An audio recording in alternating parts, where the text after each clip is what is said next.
ईश्वर हर जगह है और हम ईश्वर का ही एक हिस्सा हैं। जब हम दुनिया को देखते हैं तो सब कुछ अलग अलग लगता है। लोग, वस्तुएं, प्रकृति।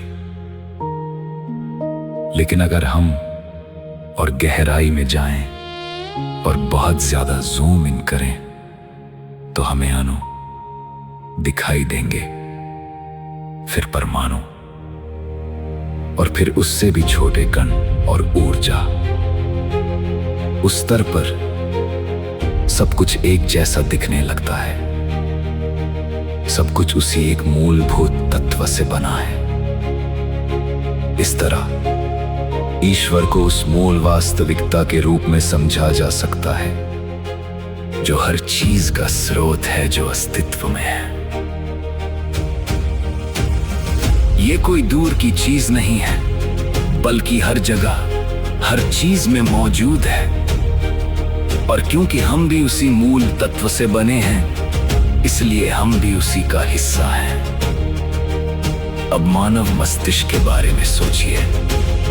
यह भी उन्हीं मूलभूत घटकों से बना है, लेकिन फिर भी ये सोच सकता है, कल्पना कर सकता है और अद्भुत चीजें बना सकता है। कला, विज्ञान, तकनीक और यहां तक कि कृत्रिम बुद्धिमत्ता भी।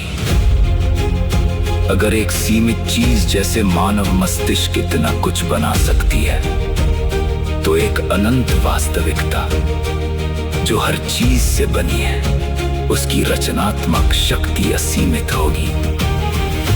वह जीवन, बुद्धि और प्रकृति में दिखाई देने वाली जटिल प्रणालियां जैसे डीएनए सब कुछ बना सकती है।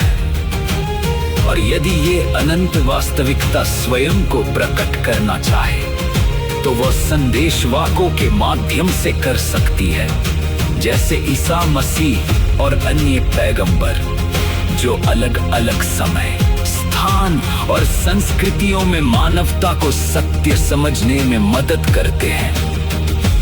इस दृष्टिकोण से ये संदेश अपने मूल में विरोधाभासी नहीं है, बल्कि एक ही परम स्रोत की अलग अलग अभिव्यक्तियां हैं, जो मानव भाषा, इतिहास और समझ के अनुसार आकार लेती हैं।